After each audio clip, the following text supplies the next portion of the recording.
રુદ્રવીર ઠાકુર માત્ર આ ગામનો સરદાર નહોતો, પરંતુ તેની સાથે જોડાયેલા અન્ય 10 ગામો પણ તેના શાસન હેઠળ આવતા હતા. તે ખૂબ જ કડક સિદ્ધાંતવાળો સરદાર હતો. તેની ઉંમર લગભગ 30 વર્ષની હતી. સુંદર, આકર્ષક અને મર્દ જેવું વ્યક્તિત્વ ધરાવતો તે માલિક હતો. તે જેટલો દેખાવડો હતો એટલો જ પોતાના સિદ્ધાંતોમાં મક્કમ પણ હતો. જે કોઈ પણ ગુનો કરતું તેને તે સખ્તમાં સખ્ત સજા આપતું, ભલે સામે પુરુષ હોય કે સ્ત્રી. આજે પણ તે એક ચુકાદો આપીને પંચાયતમાંથી ઊભો થઈ જ હતો કે અચાનક તેના ડગલા થંભી ગયા. સામે એક સ્ત્રી ઊભી હતી અને તેને ગુસ્સામાં જોઈ રહી હતી. તમે તો ફેસલો સંભળાવી દીધો સરદાર, જ્યારે મારું પતિ નિર્દોષ હતું. બસ અમે ગરીબ છીએ ને એટલે જ કોઈએ અમારું સાંભળ્યું. તે સ્ત્રી તેના પતિનો બચાવ કરી રહી હતી.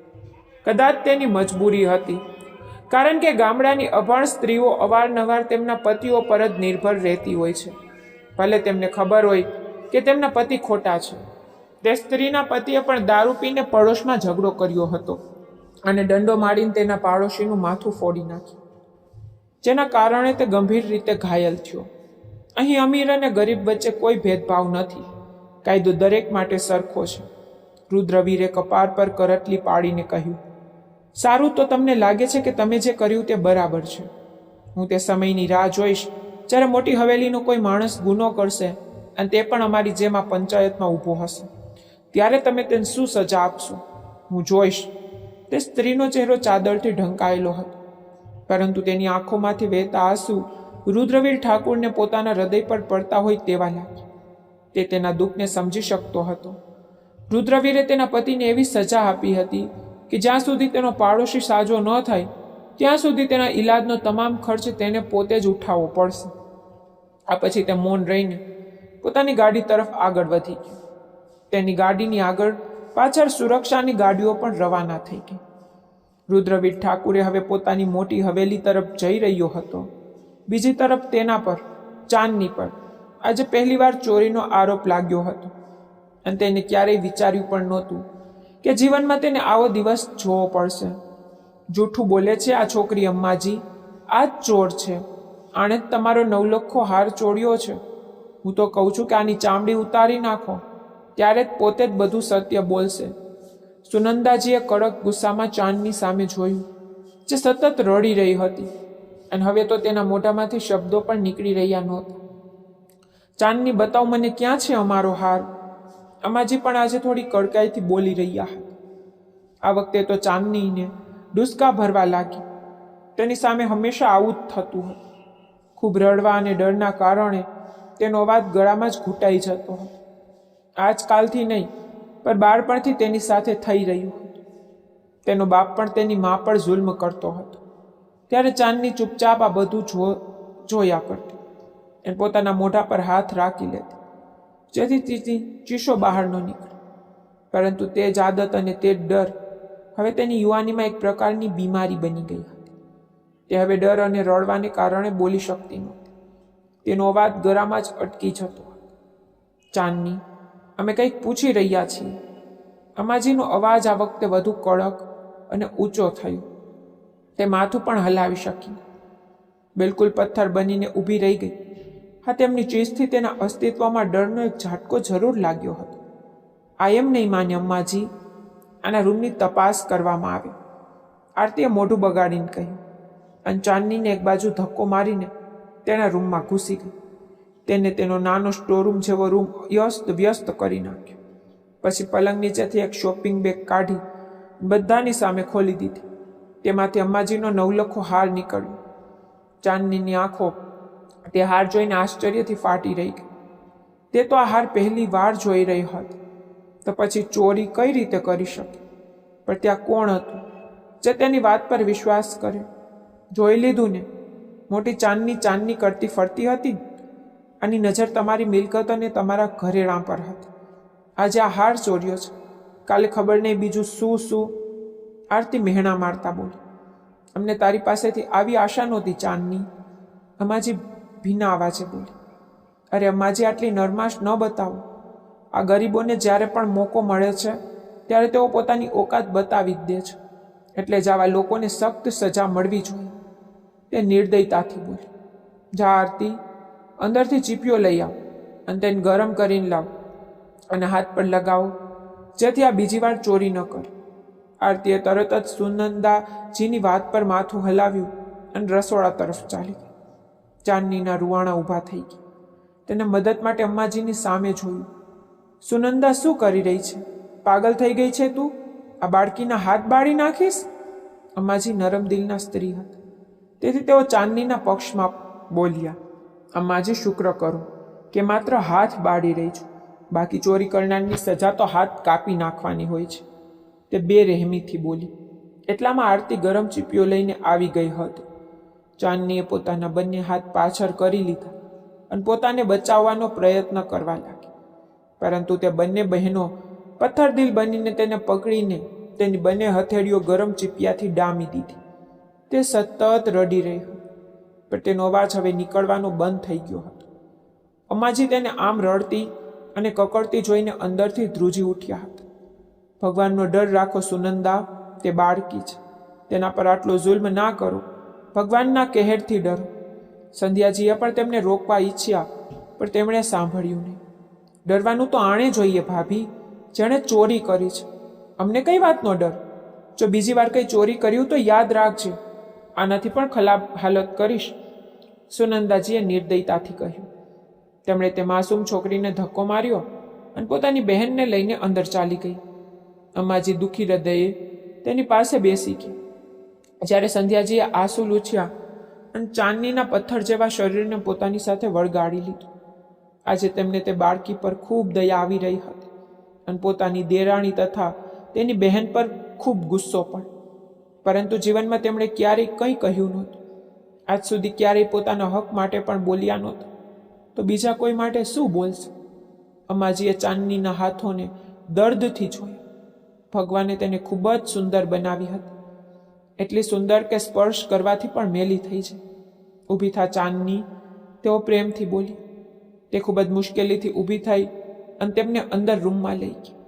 પોતાની હથેળીઓ પર બળેલા જખ્મ જોઈને તે અવાજ વગર રડી રહી હતી. આંસુ રોકાવાનું નામ નહોતા લેતા. આમ આરામ નહીં આવે ચાંદની, નિર્દય છે આ લોકો.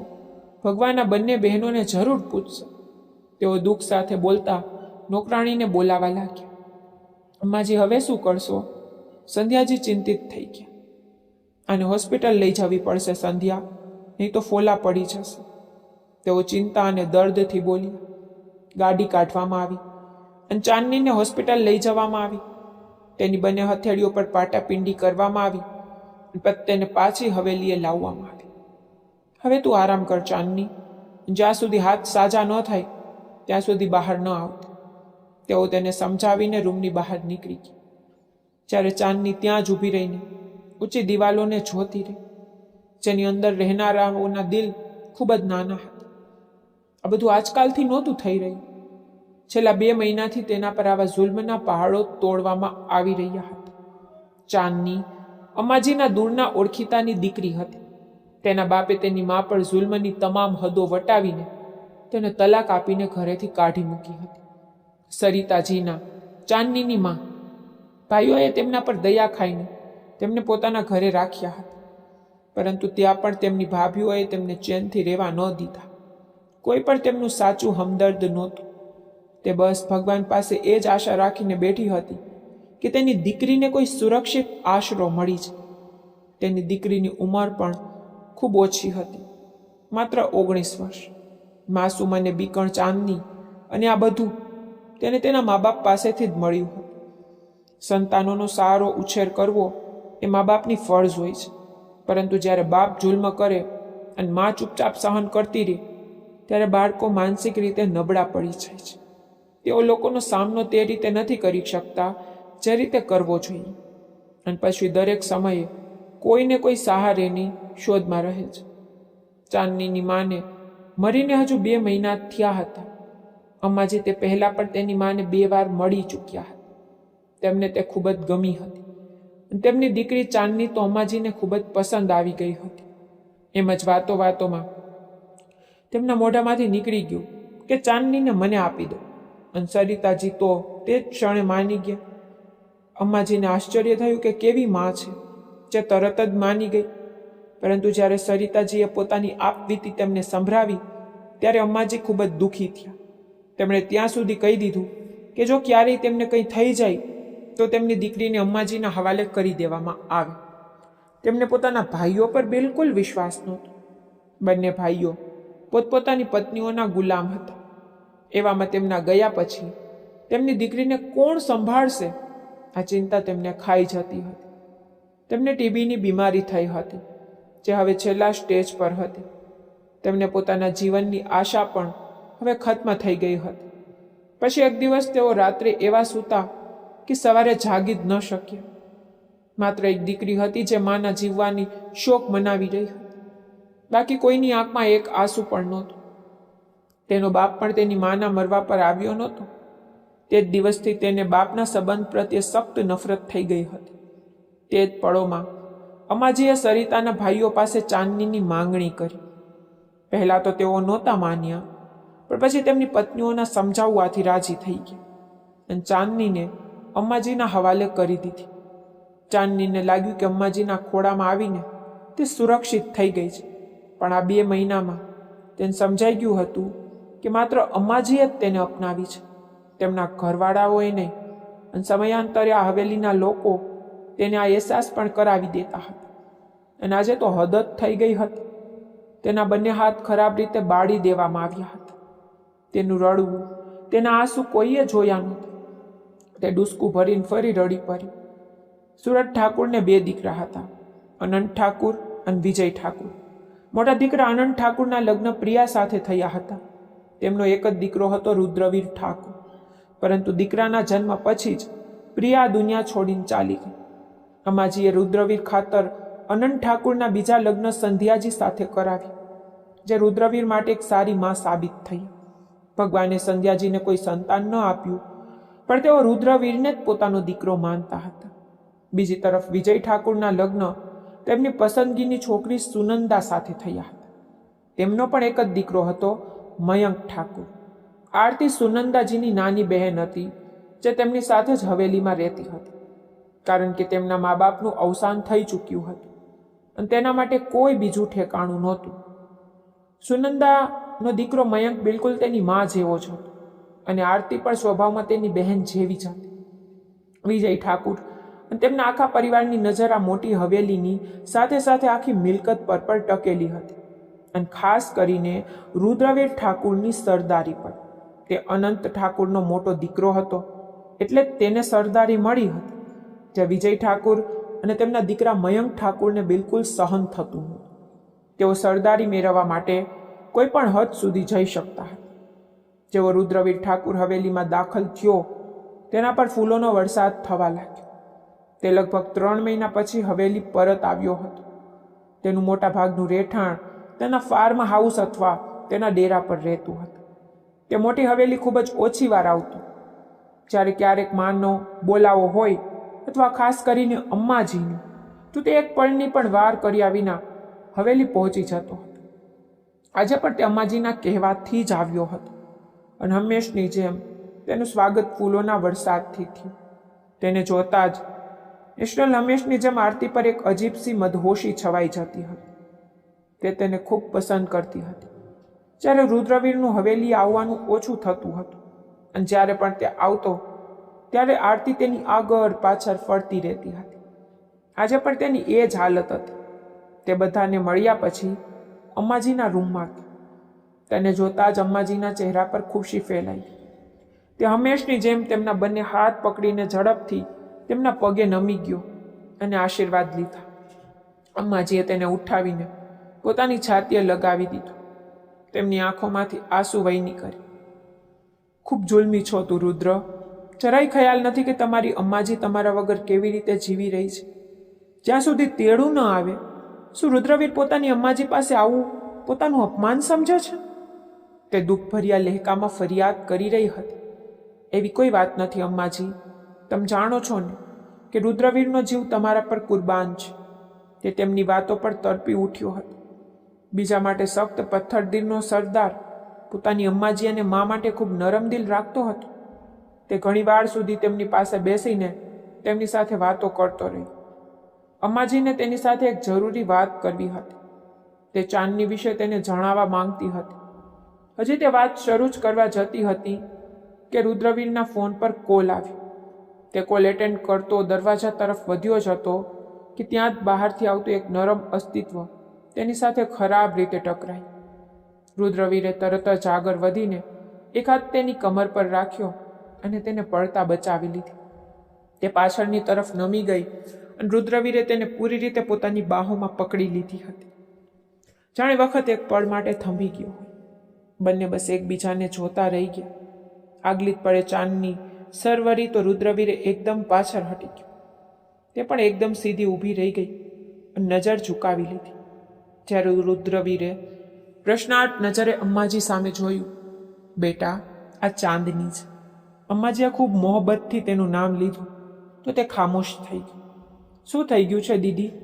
તમે જાણો છો રુદ્રવીર એવા નથી. તે કેમ ચાંદનીને જોશે? તેમની પસંદગી એટલી પણ ખરાબ નથી. આરતીએ મોઢું બગાડીને કહ્યું. ઓ અચ્છા, તને નથી ખબર તે કેવી લુચ્ચી છે? કેવી રીતે સામેવાળાને પોતાની મુઠ્ઠીમાં કરી લે છે? ખબર નહીં તેની આંખોમાં કયો જાદુ છે કે જે તેની આંખોમાં એકવાર જોઈ લે તે તેનો જ થઈ જાય છે. તે રુદ્રવીરના દિલમાં પોતાની જગ્યા બનાવી લે તે પહેલાં તું તેને કાબૂમાં કર, સુનંદાજીએ કહ્યું અને તેને સખ્ત પાઠ ભણાવી દીધો. જ્યારે તે વાત નહોતી જાણતી કે ભગવાનના નિર્ણય આગળ કોઈ કંઈ કરી શકતું નથી. અમ્માજી, તમારે તેને અહીં નહોતી લાવવી જોઈતી. તમે જાણો છો આનાથી મુશ્કેલીઓ વધશે, રુદ્રવીરે કહ્યું. રુદ્ર, મારા બચ્ચા, તે ખૂબ માસૂમ છે. તેનું કોઈ નથી. તેને ભણવાનો ખૂબ શોખ છે. થઈ શકે તો તું તેને શહેરની કોઈ સારી કોલેજમાં એડમિશન અપાવી દે અને કોઈ હોસ્ટેલમાં રખવી દે, જેથી તે પોતાનું ભવિષ્ય સંભાળી શકે. અમ્માજી તેની ફિકરમાં બોલ્યા. તે કોઈ રીતે તેને સુરક્ષિત કરવા માંગતી હતી. હવેલીમાં તેની સાથે જે કંઈ પણ થઈ રહ્યું હતું, નોકરોની જેમ તેની પાસે બધા કામ કરાવવામાં આવતા અને ઉપરથી ચોરીનો ઇલ્ઝામ પણ. આ બધું તેમણે રુદ્રવીરને નહોતું કહ્યું, કારણ કે તે રુદ્રવીરને જાણ કરીને બતાવવા નહોતી માંગતી. તે નહોતી ઈચ્છતી કે ઘરમાં કોઈ ડખો થાય. બસ ચૂપચાપ તે ચાંદનીને શહેર મોકલી દેવા માંગતી હતી અને આ કામ ફક્ત રુદ્રવીર ઠાકુર જ કરી શકતો હતો.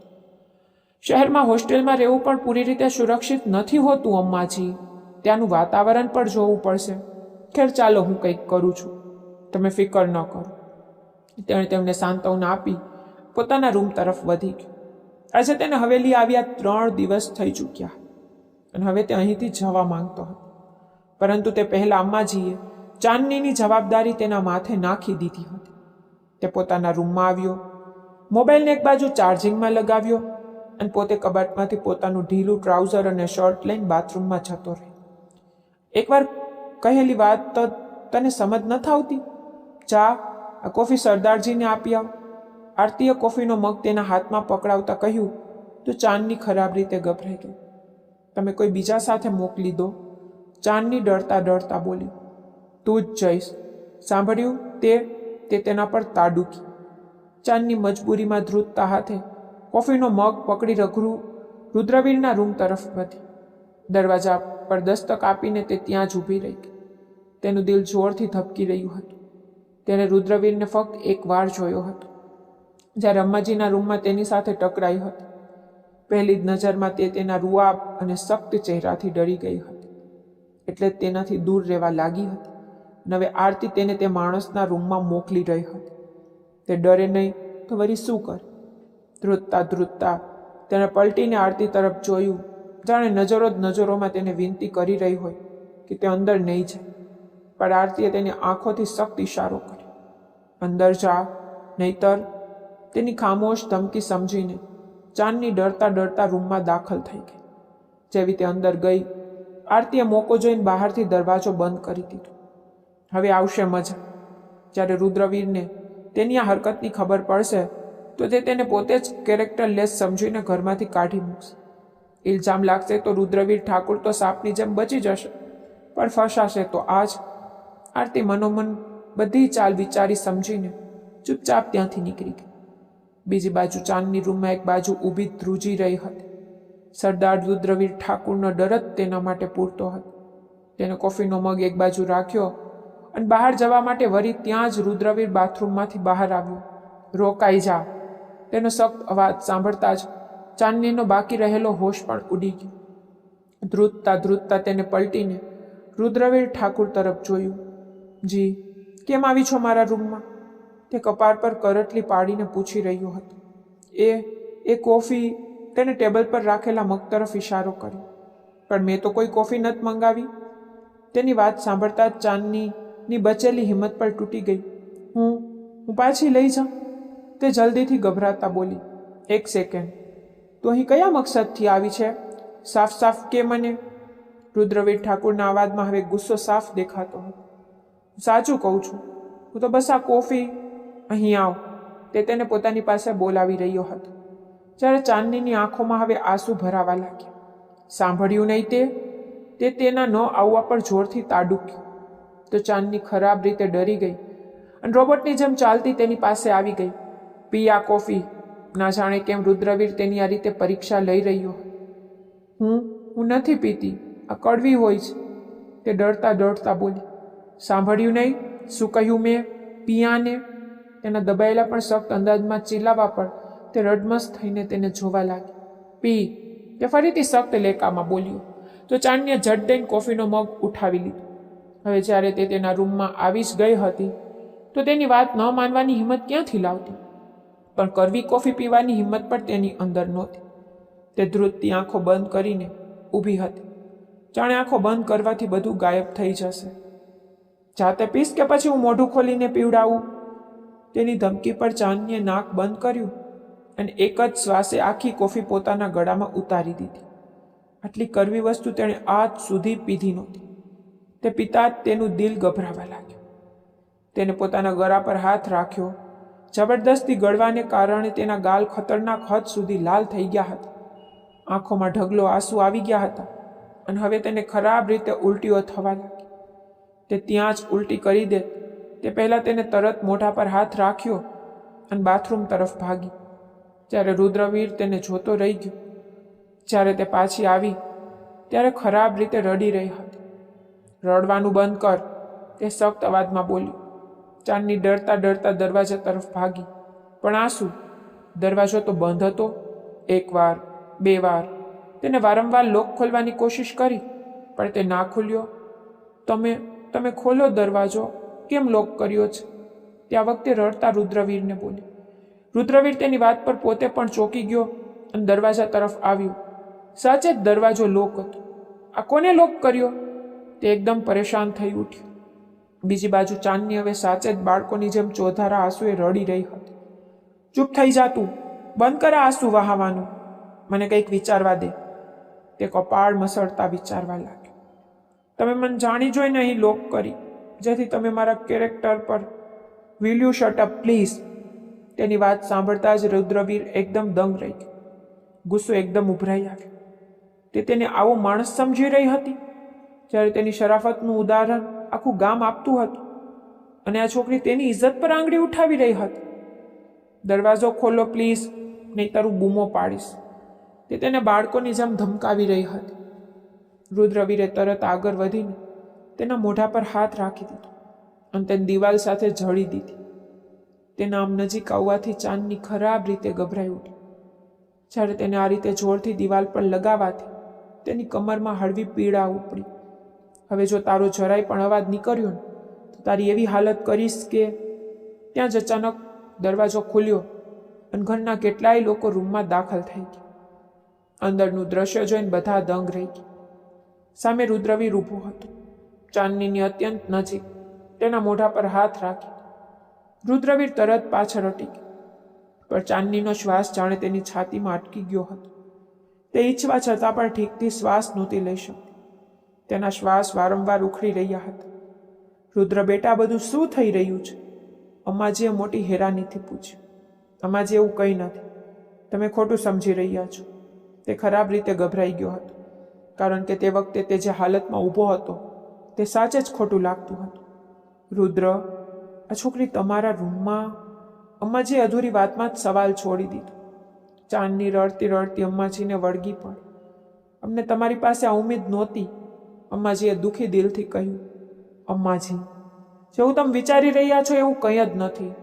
ટ્રસ્ટ મી, તમે આને જ પૂછી લો. તે ચાંદની પાસે જઈને તેને બાજુથી પકડીને અમ્માજીથી અલગ કરતો બોલ્યો, બોલ બતાવ અમ્માજીને શું થયું છે. પણ ચાંદનીનો અવાજ તો ગળામાં જ દબાઈ ગયો હતો. મને તો લાગે છે આ છોકરીની કોઈ ચાલ છે. રુદ્રને ફસાવા માટે આજ આવી હશે તેને રીઝવવા. અચાનક આરતી વચ્ચે બોલી પડી. સાંભળીને ચાંદનીએ રડતા રડતા માથામાં હળવી હરકત કરી. તે સાફ શબ્દોમાં કંઈ કહી નહોતી શકતી, પણ તેની હાલત બધું જ બયાન કરી રહી હતી. આરતીને મન થયું કે તેને એક થપ્પડ મારી દે, કારણ કે તે તો ચાંદનીને ફસાવા માંગતી હતી. પણ અહીં તો મામલો જ ઉલટો પડી ગયો અને રુદ્રવીર જ ફસાતો દેખાઈ રહ્યો હતો. તમે સરદાર છો રુદ્ર, તમને આ વાત શોભા નથી આપતી કે તમે એક મજબૂર અને લાચાર છોકરી સાથે આ રીતે. અમ્માજી પ્લીઝ. તે તડપીને વચ્ચે જ તેમની વાત કાપી ગયો અને તે દુઃખથી મોઢું ફેરવીને ઊભા રહી ગઈ. તું બોલીશ કંઈ કે નહીં? રુદ્રવીરને તેની ખામોશી પર સખ્ત ગુસ્સો આવી રહ્યો, કારણ કે તેની આ ચૂપી તેને ગુનેગાર ઠેરવી રહી હતી. રુદ્ર બસ કર, કેમ બચીને ડરાવી રહ્યો છે? અમ્માજીએ તેને રોકાતા કહ્યું. જો એવું જ છે, તમને લાગે છે કે આ બધું ખોટું મેં કર્યું છે, તો પછી ઠીક છે અમ્માજી, તમે જ બતાવો શું સજા આપવા માંગો છો તમે મને. રુદ્રએ દુઃખભર્યા દિલથી તેમની તરફ જોયું. બીજી બાજુ આરતીનું દિલ ખરાબ રીતે ધબકી ઉઠ્યું. સાચું કહી રહ્યા છો રુદ્ર, તમે સરદાર છો, હંમેશા બધાના ફેસલા કરતા આવ્યા છો, તો આજે પણ ફેસલો કરો. હું તમારા પર છોડું છું. આ બચ્ચીને ઇન્સાફ મળવો જોઈએ. અમ્માજીની વાત સાંભળીને તેને પોતાની મુઠ્ઠીઓ ભીસી લીધી. હવે હુકમ કરો અમ્માજી, તે માથું નમાવીને બોલ્યું. તે અંદરથી સહનશક્તિની આખરી મંજિલ પરથી પસાર થઈ રહ્યું હતું. લગ્ન કરો એ બચ્ચી સાથે. અમ્માજીએ જાણે ફેસલો સંભળાવી દીધો. શું કહી રહ્યા છો અમ્માજી? એવું કેવી રીતે શક્ય છે? કેમ રુદ્ર આની સાથે લગ્ન કરશે? સુનંદાજી બોલ્યા. તે રડતી રડતી આગળ વધી, પરંતુ રુદ્રએ અમ્માજીના નિર્ણય પછી કંઈ જ કહ્યું નહીં. કદાચ તેને પણ લાગતું હતું કે આ લગ્ન હવે સમયની જરૂરિયાત બની ગયા છે. જો સંજોગો બધાએ જોયા હતા, તે પછી રુદ્ર જ ચાંદનીને અપનાવી શકતો હતો. અમ્માજીએ કડક શબ્દોમાં સુનંદાને ચૂપ કરી દીધી, પણ તે ક્યાં ચૂપ રહેનારી હતી? તે તો પોતાની બહેનને રુદ્ર સાથે જોડાવાના સપના સજાવીને બેઠી હતી. આ ખોટું છે.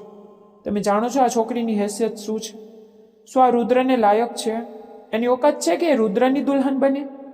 સુનંદા ગુસ્સામાં બોલી. બસ સુનંદા, એ ન ભૂલ કે આની જવાબદારી મારા પર છે, અને જો આની જવાબદારી મારાથી જરાય પણ ચૂક થઈ ગઈ તો હું મારી જાતને ક્યારેય માફ નહીં કરી શકું. અમ્માજીએ સખ્તાઈથી કહ્યું. ચાંદની હજુ પણ અમ્માજી પાસે ઘૂંટણીએ બેસીને રડતી હતી. તે કંઈક કહેવા માંગતી હતી, પણ તેનો અવાજ ગળામાં જ દબાઈ ગયો હતો. અમ્માજીએ સંધ્યાજીને ખાનદાનની ચાદર લાવવામાં સાથે ચાંદની માટે કપડાની વ્યવસ્થા કરવા પણ કહ્યું. બીજી તરફ આરતી અને સુનંદાજી ગુસ્સાના મારે તડફડી રહ્યા હતા. અંદરને અંદર તેઓ ખરાબ રીતે બળી રહ્યા હતા. તેમને વિશ્વાસ નહોતો આવતો કે વાત આવી રીતે પલટાઈ જશે. તારે શું જરૂર હતી આરતી આ બધું કરવાની? જોઈ લે, હવે બધું ઊંધું થઈ ગયું. હવે રુદ્ર હંમેશા માટે તારાથી દૂર થઈ જશે. એના કરતાં સારું હતું કે તું પોતે જ તેની સાથે રૂમમાં બંધ થઈ ગઈ હોત. સુનંદા હલકાપણાની હદ વટાવી. આરતીએ ગુસ્સામાં આવીને ટેબલ પરનો બધો સામાન જમીન પર ફેંકી દીધો અને જોરથી બૂમ પાડી. રુદ્ર માત્ર મારો છે દીદી, માત્ર મારો. તેને મારાથી કોઈ છીનવી શકતું નથી. તે છોકરી પણ નહીં. હું તને જાનથી મારી નાખીશ. તે પાગલપણામાં ચીસો પાડી રહી હતી, જ્યારે સુનંદા હવે તેને અફસોસ સાથે જોઈ રહી હતી. જે કંઈ થયું તેમાં ભૂલ તેની પોતાની બહેનની જ હતી. તેને વિચાર્યા વગર એવું પગલું ભર્યું જેનાથી બધું બગડી ગયું. જો તેમને જરા પણ અંદાજો હોત કે આરતી આવું કરવાની છે, તો તેઓ તેને ક્યારેય આવું કરવા ન દેત. પણ હવે સમય હાથમાંથી નીકળી ગયો હતો. કંઈ થઈ શકે તેમ નહોતું. જ્યારે અમ્માજીના બંને દીકરાઓને આ બાબતની ખબર પડી, ત્યારે તેઓ સદબદ થઈ ગયા. અનંત ઠાકુર અને વિજય ઠાકુર બંને પોતાની માના નિર્ણયથી ખુશ નહોતા. આ નિર્ણય તેમણે ખૂબ અચાનક લીધો હતો, પરંતુ તેમની વિરુદ્ધ જવાનો વિચાર પણ બંને કરી શકતા નહોતા. અનંત ઠાકુર તો શાંત થઈ ગયા, પણ વિજય ઠાકુર માટે આ બધું સહન કરવું ખૂબ મુશ્કેલ હતું. તેમનો તો પૂરો ઈરાદો હતો કે આરતી રુદ્રવીર ઠાકુરની પત્ની બને અને આ રીતે બધું તેમના નિયંત્રણમાં આવી જાય. પણ હવે બધું હાથમાંથી નીકળતું જણાતું હતું. આ બધું શું થયું? કેવી રીતે? તેઓ ગુસ્સામાં પોતાની પત્ની સામે બોલી. સુનંદાજીએ પોતાની બહેન પર એક કડક નજર નાખી, જેના કારણે આ બધું થયું હતું. પરંતુ તે પોતાના પતિ સામે આરતીને ખોટી ઠેરવી શકતી નહોતી. નહીતર તેઓ તેને તે જ ક્ષણે ઘરમાંથી કાઢી મૂકો અને પછી આરતી ક્યાં જાય એ જ વિચારીને તે ચૂપ રહી ગઈ. આ બધું બરાબર નથી થયું સુનંદા, આ લગ્નને રોકવા પડશે, વિજય ઠાકુરે કહ્યું. તેઓ પોતાના મગજમાં કોઈ નવી યોજના બનાવી રહ્યા હતા, પણ તેમને ખબર નહોતી કે હવે તેમની દરેક યોજના વ્યર્થ જવાની છે. અમ્માજી, એ બધું એવું નહોતું જેવું તમે વિચારી રહ્યા છો. પણ પ્લીઝ, ચાંદની કંઈક કહેવા માંગતી હતી, પણ સંધ્યાજી તેને તૈયાર કરી ચૂક્યા હતા. તે લાલ ભીના લહેંગામાં આકાશમાંથી ઉતરેલી કોઈ પરી જેવી લાગતી હતી. તેને જોઈને સંધ્યાજી એ પણ તેની નજર ઉતારી. તેનામાં એક અનોખું આકર્ષણ અને પવિત્રતાનો સુંદર પ્રકાશ દેખાતો હતો. અમ્માજીએ ચાંદનીના હોઠ પર હાથ રાખીને તેને ચૂપ કરી દીધી.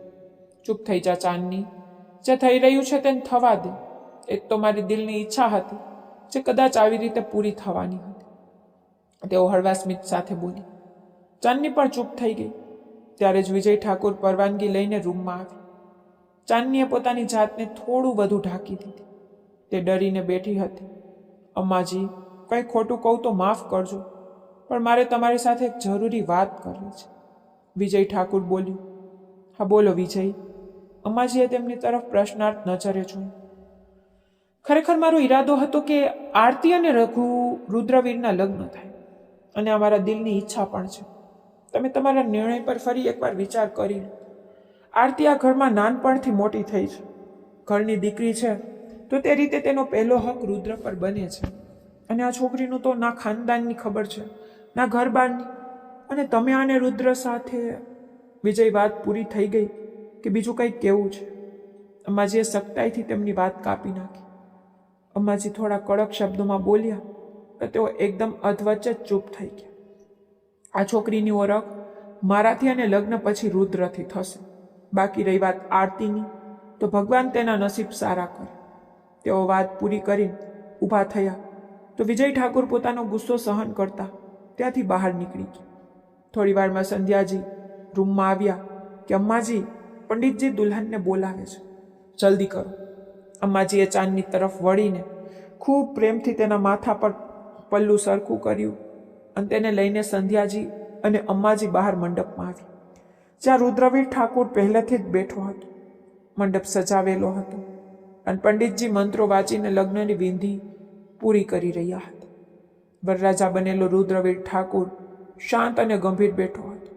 તેના ચહેરા પરથી સ્પષ્ટ દેખાતું હતું કે ત્યાં લગ્નથી ખુશ નથી અને મજબૂરીમાં આ સંબંધ નિભાવી રહ્યું છે. ચાંદની પણ થોડી ડરેલી અને ગભરાયેલી મંડપમાં બેઠી હતી. તેના મનમાં ગભરામણની સાથે સાથે નવા જીવનને લઈને એક હળવી આશા પણ જાગી રહી. અમ્માજી આ લગ્નથી ખૂબ ખુશ હતા અને તેમના ચહેરા પર સંતોષ સાફ દેખાતો. સંધ્યાજી પણ આ લગ્નથી પ્રસન્ન હતા અને તેમને આ સંબંધમાં પરિવારની ખુશી દેખાતી હતી. પંડિતજી મંત્રો સાથે લગ્ન સંપન્ન કરાવી રહ્યા હતા અને અંતે વરકન્યાએ વડીલોના ચરણ સ્પર્શ કરીને આશીર્વાદ લીધા. સંધ્યાજી અને અમ્માજીએ ચાંદનીને ગળે લગાવી દીધી, જાણે તે તેમના માટે ખૂબ કિંમતી હોય. ખુશ રહો મારા બાળક. અમ્માજીએ તે બંને એકસાથે આશીર્વાદ આપ્યા. તે ઘૂમટામાં હતી, જ્યારે રુદ્રનો ચહેરો અત્યંત ઠંડો હતો. થોડી વારમાં ચાંદનીને રુદ્રના રૂમમાં પહોંચાડી દેવામાં આવી. તે થરથર કાપતી તેના પલંગ પર સજાવેલી સેજ પર બેઠી હતી. તે જાણતી હતી કે આજે રુદ્ર તેને નહીં છોડે. જે કંઈ અચાનક થયું હતું તેનો ગુસ્સો હવે તેના પર જરૂર કાઢશે. આ ડરથી તેનું બીપી પણ લો થવા લાગ્યું. સંધ્યાજીએ તેને જબરદસ્તી દૂધ પીવડાવ્યું, થોડું ખાવાનું પણ ખરાવ્યું, પણ તેનો ડર ઓછો થતો નહોતો. બીજી બાજુ રુદ્ર પણ બધાથી નારાજ હતો. અમ્માજીએ તેને પોતાના રૂમમાં બોલાવ્યું, પણ તે પહેલી વાર તેમનાથી નારાજ થઈને હવેલીની બહાર નીકળી. રાતના છેલ્લા પહોરે તે પાછો હવેલી ફરી રહ્યો હતો. તેને બધાનું કારણ તે જ છોકરી લાગતી હતી, જે દેખાવમાં ખૂબ જ માસૂમ હતી, પણ તેના હિસાબે તેવી હતી નહીં. તેને આજે મૌન રહીને રુદ્રને જ ગુનેગાર સાબિત કરી દીધો હતો. જો તે બોલી હોત તો કદાચ આ બધું ન થયું હોત. તેના મનને તે સમજી શક્યો ન હતો, પણ હવે તે તેને પૂછવા માંગતો હતો કે આખરે તેણે કંઈ કહ્યું કેમ નહીં. રાતના સન્નાટામાં તે હવેલીમાં દાખલ થયો. આખી હવેલી શાંત હતી. તે સીધો પોતાના રૂમ તરફ ગયો. દરવાજો ખોલ્યો તો પોતાના પલંગ પર તેને એક કોમળ અસ્તિત્વ દેખાયું. તેનું મગજ ગુસ્સાથી ફાટી રહ્યું. તે ઘૂમટો ઓઢીને બેઠી હતી, પણ બેઠા બેઠા જ પાછળ ઓશિકે ટેકો દઈને સૂઈ ગઈ હતી. કદાચ તેની રાહ જોતા જોતા રુદ્રએ પોતાની ઘડિયાળ ઉતારીને એક બાજુ મૂકી, શર્ટની બાઈના બટન ખોલ્યા અને તેને ઉપર સુધી વારી દીધી. પછી તેની નજીક આવ્યું. તેણે તેની કાંડા પકડીને તેને ઝટકા સાથે પોતાના પલંગ પરથી ઉઠાવી દીધી. તે ફફડીને જાગી ગઈ. સીધી તેની છાતીએ જઈને અથડાઈ. તેના હોશ કોશ જાણે ઉડી ગયા હતા. તેને સમજાયું જ નહીં કે તેની સાથે શું થયું. થોડી ક્ષણો તો તેને પોતાની જાતને સંભાળવામાં જ લાગી ગઈ. તારી હિંમત કેવી રીતે થઈ મારા પલંગ પર બેસવાની? રુદ્રવીરે ગુસ્સામાં કહ્યું અને તેને ઝટકા સાથે છોડી દીધી. નાજુક ચાંદની પોતાનું સંતુલન જાળવી શકી નહીં અને દૂર જઈને પડી. તેના કાંડા પર ભાર પડ્યો તો તે ડુસકા ભળીને રડી પડી. તને શું લાગ્યું? રુદ્રવીર ઠાકુરને મૂર્ખ બનાવી દઈશ? તે મને સમજી શું રાખ્યો છે? તે આગળ વધીને તેને ફરીથી ઉઠાવવા લાગ્યો. આ દરમિયાન તેનો ઘૂમટો માથા પરથી સરકી ગયો હતો. એક ક્ષણ માટે રુદ્ર થંભી ગયો. તેની સામે હિપકા ભરીને રડતી તે માસૂમ છોકરી હતી. હળવા ગુલાબી ચહેરા સાથે નાજુક નયનનક્ષ, પણ આ અસર માત્ર થોડી ક્ષણો માટે જ હતી. આગલી જ ક્ષણે તેનો ગુસ્સો ફરી હાવી થઈ ગયો. કેમ ચૂપ છે? હવે બોલ, જવાબ આપ. કેમ મન ગુનેગાર બનાવ્યો? ક્યારે મેં તારી ઇજ્જત પર હાથ નાખ્યો? તે તેને હચમચાવી રહ્યો હતો, પણ ફરી એકવાર ચાંદનીનો અવાજ ગળામાં અટકી ગયો. તેના આંસુ સતત વહી રહ્યા હતા. તારા મોઢામાં જીભ છે કે નહીં? બોલતી કેમ નથી? રુદ્રને ગુસ્સો આવી રહ્યો હતો. જો તે તેની હાલત સમજતો હોત તો કદાચ આ સવાલ ક્યારેય ન કરો. બસ નકામી છોકરી. તે તેને એક તરફ ધકેલીને પોતે બાથરૂમમાં જતો રહી. ચાંદની ગળા પર હાથ રાખીને રડતી રહી. હે ભગવાનજી, મારી સાથે જ આવું કેમ? હું તો બોલવા માંગુ છું, પણ કેવી રીતે તેમને કહું તે આટલા ગુસ્સામાં છે? તે પોતાની જાત સાથે જ ગણગણતી હતી. તે ઊભી થઈને પાણીનો ગ્લાસ લઈને પીવા લાગી. એક પછી બીજો પછી ત્રીજો તે કંઈક બોલવા માંગતી હતી, પણ અવાજ નીકળતો જ નહોતો. થોડી વાર પછી રુદ્ર નાઈને બહાર આવ્યો. તેને ઘૂરતા ઘૂરતા તે અડીસા સામે જઈને ઊભો રહી. આ લગ્ન મેં માત્ર અમ્માજીના કહેવા પર કર્યા છે. યાદ રાખજે, નહીતર મારી જિંદગીમાં તારા જેવી છોકરીની કોઈ જગ્યા નથી. તેને ગુસ્સામાં કાંસકો ડ્રેસિંગ ટેબલ પર પછાડતા કહ્યું. તેની વાત સાંભળીને ચાંદની ફરી ડૂસકે ચડી ગઈ. હું અમ્માજીના રૂમમાં સૂઈ જાઉં? તેનો લથડાતો અવાજ સાંભળી રુદ્ર એક ઝટકે તેની તરફ વળ્યો. તો જીભ છે મેડમના મોઢામાં. જ્યાં ચાલવી જોઈએ ત્યાં તો ચાલતી નથી, પણ હવે મારી સામે આ બિલકુલ ન ચાલવી જોઈએ, સમજી તું? તે ગર્જના કરતા બોલ્યો. ચાંદની બે ડગલા પાછળ હટી ગઈ. તેનું માથું હળવું હલી ગયું. અને એક વાત બીજી, ખબરદાર જો આ રૂમની બહાર નીકળી છે ને તો. તે તેને ધમકાવતો પોતે રૂમ સાથે જોડાયેલા સ્ટડી રૂમમાં જતો રહ્યો અને દરવાજો બંધ કરી દીધો. હું શું કરું મારા ભગવાન? મારી મદદ કરો. કાશ મારી મા જીવતી હોત તો મારે આ દિવસ જોવો ના પડે. તે આંસુ ભરેલી આંખો સાથે જઈને સોફા પર બેસી ગઈ. તેને ખૂબ જોરથી ઊંઘ આવતી હતી અને રુદ્રએ તો તેને સરખી રીતે સૂવા પણ દીધી નહોતી. તેને પહેલાં જ ઉઠાડી દીધી હતી. તે તો એમ પણ ઊંઘની કાચી અને ઊંઘની દીવાની છોકરી હતી. આંસુ લૂંટતા તે સોફા પર ઘૂંટણમાં માથું રાખીને બેસી ગઈ અને આંખો બંધ કરી દીધી. ન જાણ્યા બેરહેમ જિંદગીને તેની હજુ કેટલી પરીક્ષાઓ લેવાની બાકી હતી. થોડી વાર પછી રુદ્ર આવ્યું તો તેને કોચ પર બેઠા બેઠા સૂતેલી જોઈ. એક ક્ષણ માટે તે થંભી ગયો, પણ આગલી જ ક્ષણે પોતાની જાતને સંભાળી પલંગ તરફ વધી ગયો અને સૂવા માટે લેટી ગયો. લાઇટ બંધ કર્યા પછી પણ તેણે એક નજર તેને ફરીથી જોઈ. એક પળ માટે તેનું દિલ હરવું પીગળ્યું. જે પણ હતી તો તે એક નાજુક છોકરી જ, અને આ વાત તેને ત્યારે જ સમજાઈ ગઈ હતી જાણે તેણે તેને પલંગ પરથી બાજુએથી પકડીને ઉઠાવી હતી. જોવામાં તો તે માસૂમ લાગે છે, પણ તેણે જે ચાલ ચલી છે તે ખૂબ ગંદી છે. તેને પોતાની જાતને સમજાવ્યું. ખેર, કારણ ગમે તે હોય, હું પણ રુદ્રવીર ઠાકુર છું. જ્યાં સુધી સચ્ચાઈ જાણી નહીં લઉં ત્યાં સુધી છોડીશ નહીં. એવી સજા આપીશ કે જિંદગીભર યાદ રાખશે કે કોઈ સરદાર સાથે પલ્લો પડ્યો છે. તેણે ઊંડો શ્વાસ લીધો. તેની તરફ પડખું ફરીને લેટી ગયો. લેમ્પની હળવી પીળી રોશનીમાં તે તેને જોતો રહ્યો, જેનું માથું લથડીને હવે કોતની કિનારે ટેકાઈ ગયું હતું. કદાચ તે ખરેખર ઊંઘની ખૂબ દીવાની હતી. જે લોકો ઊંઘના દીવાના, જેમને ઊંઘ આવવાની હોય છે, તેમને તો કાંટા પર પણ ઊંઘ આવી જ જાય છે. તે આંખો બંધ કરતા આ જ વિચારી રહ્યો હતો. સવારનો પ્રકાશ હજુ પૂરેપૂરો ફેલાયો નહોતો. અંધારું હજુ પણ જમીનને પોતાની આગોશમાં લપેટાયેલું હતું. સવારની લાલી ફૂટવામાં બસ થોડી જ ક્ષણો બાકી હતી. દૂર ક્યાંક મંદિરોમાંથી આવતી આરતીના અવાજો તેના કાને પડવા લાગ્યા. કસમ ખાઈને ચાંદનીએ પડખું બદલવા ઈચ્છ્યું ત્યાં જ તેને પોતાની ગરદન પર કંઈક સરકતું હોય તેવું અનુભવાયું. તેને ગભરાઈને હાથ માર્યો તો કોઈ જાડી વસ્તુ પર તેનો હાથ પડ્યો. તે ડરના માર્યા તેને ઝટકીને દૂર ફેંકતી ચીસ પાડી ઉઠી. ઝટકા સાથે ઉઠીને તેણે પોતાનો દુપટ્ટો પોતાનાથી દૂર ફેંકી દીધો. પોતાની ગરદનને વારંવાર અડીને જોવા લાગી. તે પાછળ હટતી ગઈ. તેની ચીસ સાંભળીને રુદ્રએ તરત જ આંખો ખોલી દીધી અને બેધ્યાનપણે તેની તરફ વધ્યો. શું થયું, ઠીક તો છો? તે ચિંતામાં તેનો હાથ પકડીને પૂછી રહ્યો હતો. ત્યારે ચાંદની ગભરાઈને સીધી તેની છાતીએ વળગી ગઈ. રુદ્ર એક ક્ષણ માટે દંગ રહી ગઈ. તેની જીભ જાણે તારવે ચોંટી ગઈ. આખું શરીર શૂન્ય પડી ગયું. પ્લીઝ બચાવો, ખબર નહીં મારા પર શું હતું, તે હકલાતા અવાજે બોલી. રુદ્ર એકદમ હોશમાં આવ્યો અને તેને ધીમેથી પોતાનાથી અલગ કરી દીધી. તે હજુ પણ થર થર કાપી રહી હતી. રુદ્રએ લાઇટ ચાલુ કરી તેની તરફ જોયું.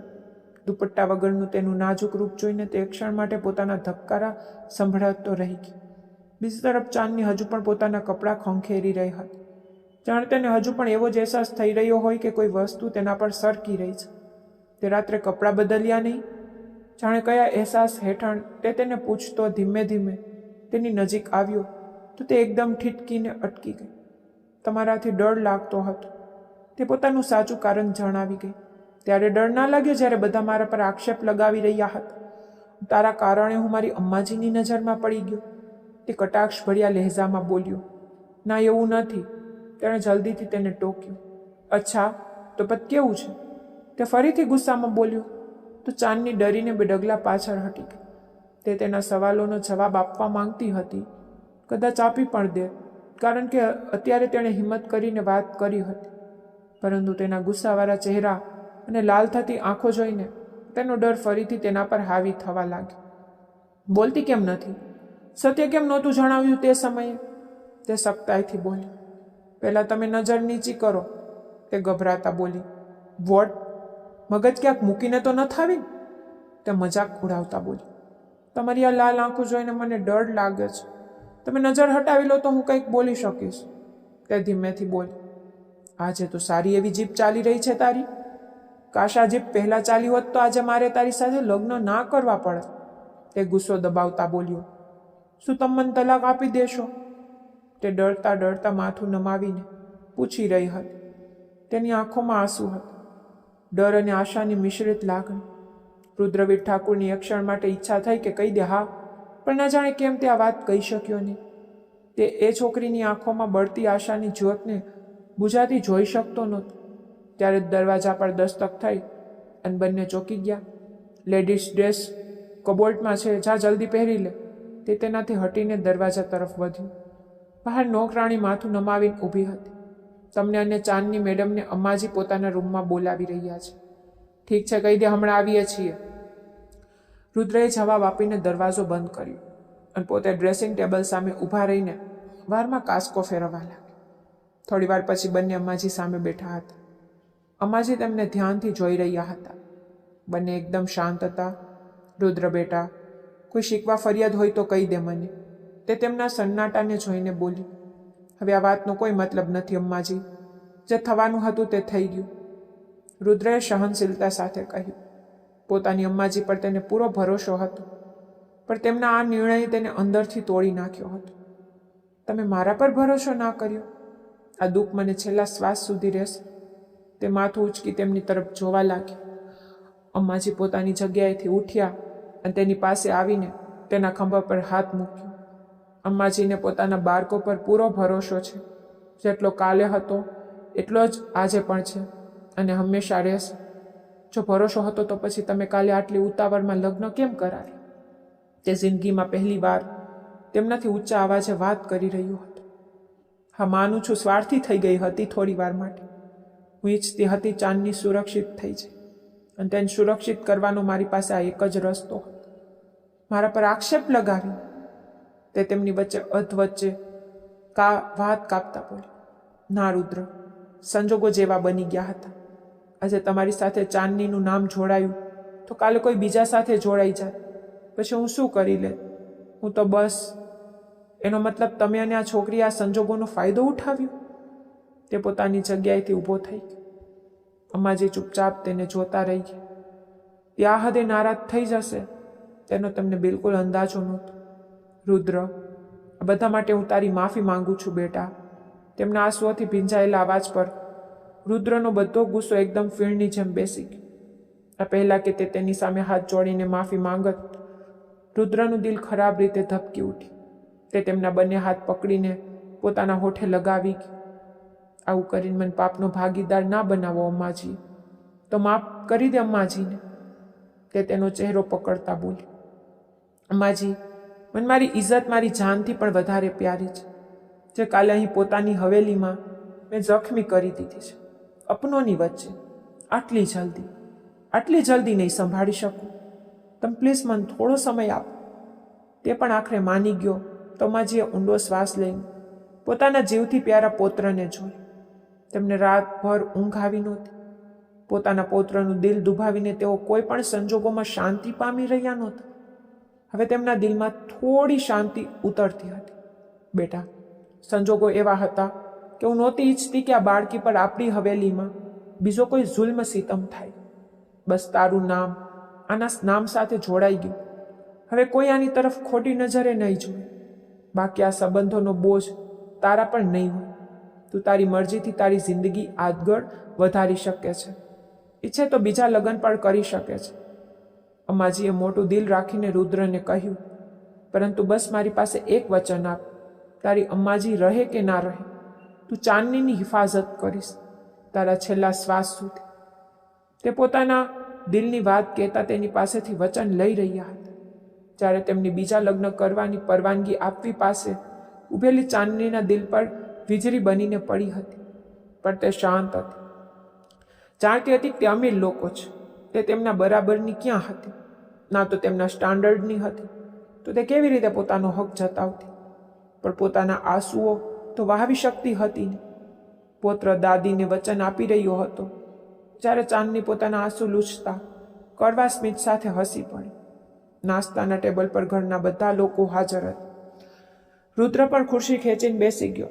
પણ તેની પાછળ ઊભેલી ચાંદનીની હિંમત ના થઈ કે તેમની સાથે બેસી શકે. કોઈએ તેને અત્યાર સુધી એટલી અહેમિયત જ ક્યાં આપી હતી કે તે તેમની સાથે બેસવાનું વિચારી પણ શકે. બધાને ત્યાં હાજર જોઈને તે ગભરાઈ ગઈ અને પોતાના ડગલા પાછળની તરફ વાળવા લાગી. ક્યાં જઈ રહી છો? રુદ્રએ અચાનક તેને બૂમ પાડી તો બધાની નજર તે બંને પર ટકી ગઈ. કિચનમાં, તે ધીમેથી બોલી. કેમ? સવાલ કરવો તો રુદ્રની આદત હતી. ચાંદનીએ ગભરાઈને બધાની તરફ એક નજર નાખી અને પછી માથું નમાવી લીધું. કે નાસ્તો કરવા. તો આ બધું શું છે? તેણે ટેબલ તરફ ઇશારો કરીને પૂછ્યું. રુદ્ર, જવા દે એને. હંમેશા નોકરો સાથે બેસીને નાસ્તો કર્યો છે. એની આદત નથી આ બધાની. સુનંદાજીએ તિરસ્કાર ભર્યા લહેજામાં કહ્યું. રુદ્રએ તેના પર એક ત્રાસી નજર નાખી. આદત નથી તો આદત પડી જશે. હવે આ પણ બધાની સાથે બેસીને જમશે. આવ અહીં આવ ચાંદની. તે સુનંદાજીને જવાબ આપતા ચાંદની તરફ વળ્યું. તે એકદમ ગભરાઈ ગઈ. સાંભળ્યું નહીં? અહીં આવ. તે કપાર પર કરટલી પાડી બોલ્યો તો જે ઝટપટ તેની પાસે આવીને ઊભી રહી ગઈ. રુદ્રએ તેના માટે ખુરશી ખેંચી બેસવાનો ઈશારો કર્યો. તે કાપતા શરીરે તેની પાસે બેસી ગઈ. બાકીના બધા લોકો તેને જોઈને હેરાન રહી ગયા. એક સામાન્ય છોકરી માટે સરદારની આટલી કૃપા જોઈને બધાના ચહેરા બદલાઈ ગયા, સિવાય અમ્માજીને. તેઓ ખૂબ ખુશ હતા. આજ તો તેઓ ઈચ્છતા હતા. સંધ્યાજીના હોઠ પર પણ એક હળવું સ્મિત આવી ગયું હતું. ચાંદની પોતાના બંને હાથ ખોરામાં રાખીને બેઠી હતી. ત્યારે જ રુદ્રએ તેની સામે પ્લેટ મૂકી અને તેને નાસ્તો લેવા ઈશારો કર્યો. તેનો આ નરમ અંદાજ જોઈને આરતી અંદરને અંદર સળગી ઉઠી હતી. આજે જે જગ્યાએ ચાંદની બેઠી હતી તે જગ્યા આરતી મેળવવા માંગતી હતી. રુદ્ર બેટા, નાસ્તાથી ફ્રી થઈને મારા રૂમમાં આવજે. અનંત ઠાકુરે કહ્યું તો રુદ્રએ માથું હલાવ્યું. બાકીના બધા પોતપોતાના નાસ્તામાં લાગી ગયા. કાલે જે કંઈ પણ થયું હતું, જે રીતે લગ્ન થયા હતા, તેને દોહરાવવાની હિંમત કોઈનામાં નહોતી. ફક્ત અમાજી જ હતા જેમણે રુદ્રને કેટલીક વાતો સંભળાવી હતી. બાકી કોઈએ તેને કંઈ કહ્યું નહોતું. જાણે બધાને તેના પર પૂરો વિશ્વાસ હતો. તે રુદ્રના રૂમમાં હતી ત્યારે જ આરતી ગુસ્સામાં તમતમતી અંદર દાખલ થઈ. ચાંદની જે ઊંડા વિચારોમાં ગુમ પલંગ પર બેઠી હતી તેને જોઈને એકદમ ગભરાઈને ઊભી થઈ ગઈ. તું સમજે છે શું તારી જાતને? કોઈ ગેરસમજમાં ના રહેતી કે લગ્ન થઈ ગયા એટલે રુદ્ર તારો થઈ ગયો. તે આજે પણ મારો છે, ફક્ત મારો. હું તેને તારી પાસેથી પાછો છીનવી લઈશ. તું 2% છોકરી, તારી એટલી ઓકાત નથી કે રુદ્રના રૂમમાં રહી શકે. બસ એકવાર રુદ્રને અહીંથી જવા દે, પછી જો તારી શું હાલત કરું છું. તે તેને ધમકાવતી ત્યાંથી બહાર ચાલી ગઈ. ચાંદનીનો શ્વાસ ખરાબ રીતે અટકી ગયો.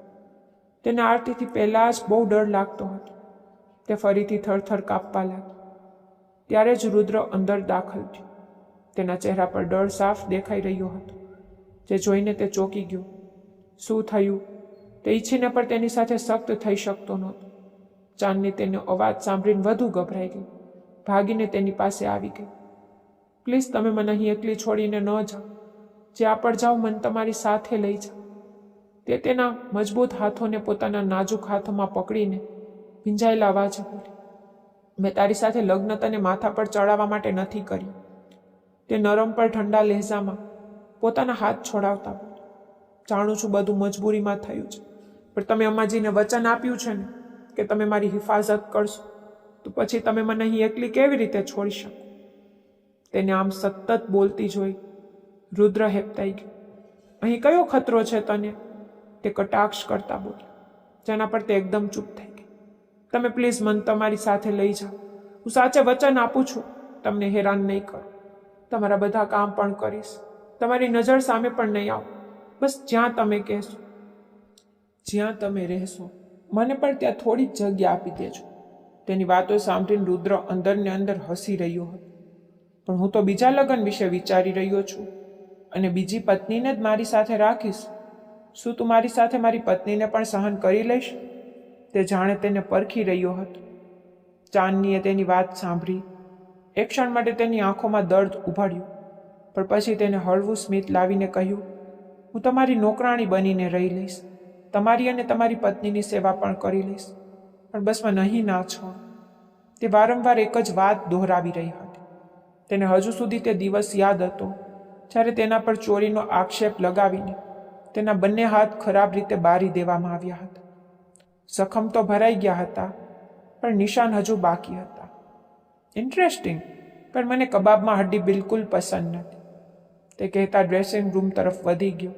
કદાચ તે હવેલીમાંથી જવાની તૈયારી કરી રહ્યો હતો. ચાંદનીને એવું લાગ્યું જાણે હવામાં ઓક્સિજન ઓછો થઈ ગયો હોય. તેને ગૂંગળામણ થવા લાગી. રુદ્ર તૈયાર થઈને બહાર આવ્યો. પોતાના પર પરફ્યુમ છાંટતા તે અરીસા પોતાને જોઈ રહ્યો હતો, પરંતુ તેની નજર વારંવાર ચાંદનીના ચહેરા પર જઈ રહી. તેનો કરમાઈ ગયેલો ચહેરો ને આંખોમાં છુપાયેલો ડર રુદ્ર સમજી શકતો નહોતો. તમને કોઈ તકલીફ છે? તે પૂછવા નહોતો માંગતો, પણ પોતાની જાતને રોકી પણ શક્યો. તેની નજીક જઈને તેને ખૂબ જ ધ્યાનથી જોવા લાગ્યો. તે માથું હલાવીને ના પાડવા લાગી, પરંતુ તેની આંખોના ખૂણામાં પાણી ભરાયેલું જોઈને રુદ્ર એક ક્ષણ માટે અટકી ગયો. હવેલીમાં કોઈ તમને કંઈ કહે છે? અચાનક તેને અમ્માજીની વાતો યાદ આવી અને તેને અહેસાસ થયો કે જરૂર કોઈ વાત છે. ચાંદની ફરીથી માથું નમાવીને મૌન થઈ ગઈ. તે જાણતી હતી કે આ માણસ તેને પોતાની સાથે તો લઈ જશે નહીં, અને જો તેણે ફરિયાદ કરી તો તે અહીં કોઈ કડક પગલું ભરીને જતો રહેશે, અને તે પછી તે અહીં એકલી રહી જશે, જ્યાં તેની સાથે ફરી એ જ ખરાબ વર્તન થશે. સહન કરવાનું તો તેને આવડતું જ હતું. ઠીક છે, તે ફરી ગયો. પોતાનો સામાન ફરીથી સંકેલવા લાગ્યો. હું થોડા દિવસ ફાર્મ હાઉસમાં રહીશ, તું રૂમ વાપરજે, ઈચ્છે તો પલંગ પર સૂઈ જજે. તે તેનો ચહેરો જોઈને બોલ્યું. જાણે તેને કોઈ વાતનો ખાસ અહેસાસ જ ન. કોઈ વસ્તુની જરૂર હોય તો અમાજીને કહી દે છે, તમે ક્યારે પાછા આવશો? તે તેના સવાલના જવાબમાં પોતાનો સવાલ પૂછી બેઠી. કદાચ થોડા દિવસો કે થોડા મહિના. પ્લીઝ આટલા મોડા ન આવતા. તે ફરીથી તેની સામે આવીને લાચારીથી બોલી. શું તને કોઈ ડર છે? આ વખતે તે થોડો ગંભીર થઈ ગયો. ના, હું તો કોઈનાથી ડરતી નથી. તે અચાનક ગભરાઈને બોલી. હા, એ તો મેં સવારે જોઈ લીધું. એક વંદાથી જે ડરી ગયા હતા તમે. તે હળવી મજાક કરતા બોલી. ચાંદનીને સવારની એક ક્ષણ યાદ આવી ગઈ. તમે નથી જાણતા, જ્યારે તે સરકે છે ને ત્યારે આખા શરીરમાં કંપાળી છૂટી જાય છે, જાણે તેના પગમાં કાંટા ખૂંચી રહ્યા હોય. તે ધીરે ધીરે પોતાના ડરનું કારણ જણાવી રહી હતી. ફક્ત વંદાથી જ ડરે છે કે બીજા કોઈથી પણ? તેના સવાલ પર ચાંદની બોલતા અટકી ગઈ. જાણે આરતીનો વિચાર આવતા જ તેનો અવાજ ફરી ક્યાંક ખોવાઈ ગયો હતો, ગાયબ થઈ ગયો હતો. પરંતુ રુદ્ર તેના મૌન જવાબને સમજી ગયો. ડરવાનું નથી કોઈનાથી. હવે તને કોઈ કંઈ નહીં કહે. તું મારી પત્ની છે અને આ જ હેસિયતથી અહીં રહેશે. તે તેને યાદ અપાવતા બોલી. પણ તમે તો મને પત્ની માનતા જ નથી. તેના જતા પગલાં રોકાઈ ગઈ. તેની વાત તેને એક ક્ષણ માટે બાંધી લીધી હતી. તે પાછો ફર્યો, તેની નજીક આવ્યો અને તેના નાજુક હોઠને પોતાના હોઠની પકડમાં લઈને એક ક્ષણમાં જ યાદ અપાવી દીધું કે તે તેની શું લાગે છે.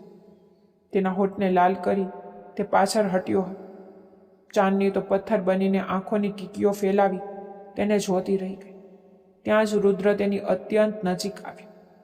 તેણે નમીને તેની નાકમાં પહેરેલી નાની નથ પર પોતાના હોઠ મૂકી દીધા. પછી ધીમેથી પાછળ હટી. તેના અચાનક સ્પર્શ ચાંદનીના ચહેરા પર એક ક્ષણ માટે કેટલાય રંગો વેર્યા હતા. તેનો ગુલાબી પડતો ચહેરો જોઈને રુદ્ર પણ એક ક્ષણ માટે થંભી ગયો. તારી ઉંમર કેટલી છે? તે તેની ખૂબ નજીક ઊભો રહીને પૂછી રહ્યો હતો. જી 19 વર્ષ. તે માથું નમાવીને બોલી. કાફી નાની છે, તેણે હળવેથી કહ્યું. પણ જાણે પોતાની જાતને સંભાળતા બોલ્યો, ખેર મને મોડું થઈ રહ્યું છે, હું જાઉં છું, પોતાનું ધ્યાન રાખજે. તે આ વખતે પહેલાં કરતાં ક્યાંય વધુ નરમાશથી કહીને ચાલ્યો ગયો. જતાં જતાં તેની ખુશ્બુ ચાંદનીના શ્વાસમાં ઉતરી ગઈ અને તેને એક અજીબ નવો અહેસાસ આપી ગઈ. રુદ્રને એક પંચાયતમાં જવાનું હતું, પછી કેટલીક જમીનોના મામલા જોવાના હતા. આમાં તેનો આખો દિવસ નીકળી ગયો. રાત્રે તે પોતાના ફાર્મ હાઉસ જવા માટે ગાડીમાં બેઠો. સરદારજી, હવેલી કે ફાર્મ હાઉસ? ડ્રાઈવરે હંમેશની જેમ પૂછ્યું. હવેલી ચાલો. જાને કેવી રીતે તેના હોઠથી ફાર્મ હાઉસની જગ્યાએ હવેલી નીકળી ગઈ. ડ્રાઈવર ગાડી આગળ વધારી ચૂક્યો હતો, પરંતુ રુદ્ર પોતે પોતાની વાત પર હવે હેરાન બેઠો હતો. તે તો ફાર્મ હાઉસ જવાનો હતો, પણ કદાચ તે નહોતો સમજી શક્યો કે હવે તેની જિંદગીમાં એક એવું અસ્તિત્વ જોડાઈ ચૂક્યું હતું જે તેને પોતાની તરફ ખેંચી રહ્યું હતું. તે ફક્ત તેની જવાબદારી નહોતી, તે તેની પત્ની હતી, તેના અસ્તિત્વનો હિસ્સો. એ કદાચ તે જ અહેસાસે તેને અજાણતા જ પાછો હવેલી તરફ મોડી દીધો હતો. ગાડી હવેલીના પોર્ચમાં દાખલ થઈ. રુદ્ર ગાડીમાંથી ઉતરીને અંદર તરફ વધ્યો, પરંતુ અંદરનું દ્રશ્ય જોઈને તે એકદમ દંગ રહી ગયો. આરતીએ જાણે તોફાન મચાવી રાખ્યું હતું. અમ્માજી સોફા પર માથું પકડીને બેઠા હતા અને ચાંદની હાથ જોડીને આરતીની સામે ઊભી હતી. બતાવ મને, ક્યાં છે મારો ડાયમંડનો સેટ? ક્યાં આશિકને આપ્યો છે? બતાવે છે કે આજે ફરી એક દિવસની જેમ તારા હાથ બાળી નાખ. આરતી ગુસ્સામાં ચીસો પાડી રહી હતી. આ બધું શું થઈ રહ્યું છે? અચાનક રુદ્રના ગુંજતા અવાજે ત્યાં હાજર સૌને ખરાબ રીતે ચોંકાવી દીધા. આરતીના હાથમાંથી ચાંદીના કાંડા છૂટી અને ચાંદની ભાગીને સીધી રુદ્રની છાતીએ વળગી ગઈ. સૌની સામે તેને આ રીતે રુદ્રને વરખતી જોઈને આરતીના દિલમાં ઈર્ષાની આગ ભભૂકી ઉઠી. મને બચાવી લો, મેં કંઈ જ નથી કર્યું, ચાંદની માંડ બોલી શકી. રુદ્રએ ગુસ્સાથી ભરેલી નજર આરતી પર નાખી. તારી હિંમત કેવી રીતે થઈ મારી પત્ની પર આવો ઘટિયા આરોપ લગાવવાની? તેની ગર્જના એટલી જોરદાર હતી કે તેને વળગેલી ચાંદની પણ એક ક્ષણ માટે ધ્રુજી ગઈ. આરતીની હિંમત ન થઈ કે તે આગળ કંઈ બોલી શકે. સુનંદાજી પણ બહેનની હરકતથી પરેશાન હતા. પહેલાની વાત તો અલગ હતી, પણ હવે ચાંદની રુદ્રની પત્ની હતી. તેના પર હાથ ઉપાડવો હવે એટલો સરળ નહોતો. બીજી તરફ સંધ્યાજીએ રાહતનો શ્વાસ લીધો અને મન જ મન ભગવાનનો આભાર માન્યો કે રુદ્ર સાચા સમયે પાછો આવ્યો, નહીંતર આરતી કોઈના કાબૂમાં આવી રહી નહોતી. સૌના મના કરવા છતાં આરતી ચાંદનીને છોડી જ રહી નહોતી. ઘણું બધું સંભળાવ્યા પછી પણ તે હવે તેને ફરીથી બાળવા તૈયાર હતી. રુદ્ર, આરે મારો ડાયમંડ સેટ ચોર્યો છે, તે ચિલ્લાઈ. રુદ્રભાઈ બોલો, હું તમારાથી મોટી છું, પણ આણે મારો હાર ચોર્યો છે. આરતી ફરી બોલી, શટ અપ. રુદ્રની ગર્જના એટલી જોરદાર હતી કે સૌ મૌન થઈ ગયા. કયો ડાયમંડ સેટ? હા, તે ગુસ્સા અને તિરસ્કારથી બોલી. આરતી એકદમ ચૂપ ઊભી રહી ગઈ. આગળ પણ જો આ પ્રકારનો કોઈ પણ આરોપ લગાવ્યો તો સખ્ત સજા આપીશ. બની શકે કે ઘરની બહાર જ કાઢી મૂકું. અત્યારે જે આને પોતાનું ઘર સમજીને રહી છે ને, પગ મૂકવાની પણ જગ્યા નહીં આપું. ચાચીજી, લઈ જાઓ તમારી બહેનને અહીંથી, નહીંતર હું પોતે લઈને જઈશ, ઘરની બહાર છોડીને આવીશ. તેના અવાજમાં એટલો રોબ હતો કે સૌ ડરી ગયા હતા અને એકદમ મૌન થઈ ગયા હતા. રુદ્ર તો ગુસ્સે ન થા. સુનંદા ગભરાઈને બોલી, પણ તેણે તેમને નજરઅંદાજ કરી દીધા. અને હા, આગળ પણ મારી પત્નીથી દૂર રહેજે. આની વિરુદ્ધ એક શબ્દ પણ સાંભળ્યો તો બરદાશ્ત નહીં કરું, સમજી તું? તે પોતાના તમામ સંસ્કાર ભૂલીને ગુસ્સામાં ચીસ પાડી ઉઠ્યો. સુનંદાજી આરતીને જબરદસ્તી ખેંચીને ત્યાંથી લઈ ગયા. સારું થયું રુદ્ર તું આવી ગયો, નહીંતર આ આરતી તો. અમાજીએ રાહતનો શ્વાસ લીધો. રુદ્રને દુઃખ થયું. તમે રોક્યા કેમ નહીં? તે કોઈનું સાંભળતી નથી. તેને સુનંદા અને વિજય બંનેનો સાથ મળેલ છે, એટલે જ તે હંમેશા પોતાની મનમાની કરે છે. અમાજીએ ઊંડો શ્વાસ લેતા કહ્યું. ત્યારે જ પાછળ ઊભેલી ચાંદનીના મોઢામાંથી અચાનક નીકળી ગયું, કાલે આરતીએ જ મને જબરદસ્તી તમારા રૂમમાં મોકલી હતી, પછી બહારથી દરવાજો લોક કરી દીધો હતો. હું ખરેખર નિર્દોષ છું. તેનો અવાજ ધીરે ધીરે કાપવા લાગ્યો. અને તમે છો કે કાલ રાતથી મને જ કસૂરવાર ઠેરવી રહ્યા છો? કેટલી વઢ્યા છો રાતથી તમે મને? રુદ્રનો સાથ મળતા જ ધીરે ધીરે તેની જીભ ખુલવા લાગી હતી. રુદ્ર હસીને તેને જોઈ રહ્યો હતો. પછી પોતાની અમ્માજી તરફ જોઈને બોલ્યો, આની પોતાની જીભ છે આ? રુદ્રની વાત સાંભળીને પહેલાં તો તે હેરાન રહી ગઈ, પછી સંધ્યાજી અને અમ્માજી બંને હસી પડ્યા. તેમને હસતા જોઈને ચાંદનીને અહેસાસ થયો તે હજુ પણ રુદ્રની છાતીએ વળગીને ઊભી છે. જેવી તે તેને વળગી, તેનો બધો ડર ખત્મ થઈ ગયો. અને આજે પણ એવું જ થયું હતું. તેની જીભ ખુલી ગઈ હતી. શરમથી લાલ થઈને તેને પોતાનો ચહેરો પાછો રુદ્રની છાતીમાં છુપાવી દીધો. અમ્માજી અને સંધ્યાજી સ્મિત આપતા ત્યાંથી ચાલ્યા ગયા. લગભગ 2 મહિના પછી. ચાંદની, તારું આખું નામ શું છે? રુદ્ર પલંગ પર અડધો સૂતેલો હતો.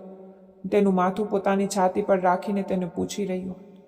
હવે બંને એકબીજાને દિલથી સ્વીકારી ચૂક્યા હતા. અને રુદ્ર તેને પોતાના ફાર્મ હાઉસ પર લઈ આવ્યો હતો, જ્યાં તે છેલ્લા 15 દિવસથી તેની સાથે હતી. રુદ્રનો પ્રેમ અને તેના સ્પર્શે ચાંદનીને પૂરી રીતે બદલી નાખી હતી. એટલું જ નહીં, તે હવે તેને આગળ ભણાવવાનો પણ ઈરાદો રાખતો હતો, કારણ કે ચાંદનીને ભણવાનો બહુ શોખ હતો. મારું આખું નામ ચાંદની રુદ્રવીર ઠાકુર છે. તે માથું ઉચકીને પૂરા આત્મવિશ્વાસ સાથે બોલી. આ આત્મવિશ્વાસ પર તેને રુદ્રએ જ આપ્યો હતો.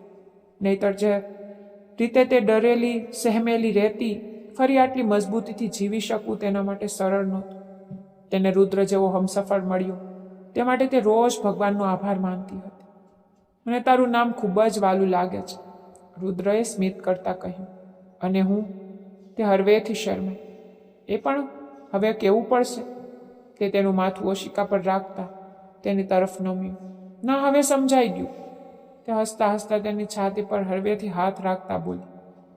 પણ મારે આ રોજ સાંભળવું છે, હરોજ તમારી અત્યંત નજીક આવીને તમારા નરમ અહેસાસને અનુભવવો છે, જેથી મને સુખ મળે કે મારી જિંદગીમાં ફક્ત ચાંદની છે અને હું તારો દીવાનો છું. તેને તેના ગાલને પોતાની અડીથી હળવે હળવે અડી, જેનાથી ગલી પછી થતાં તે જોરથી ખડખડાટ હસી પડી હતી.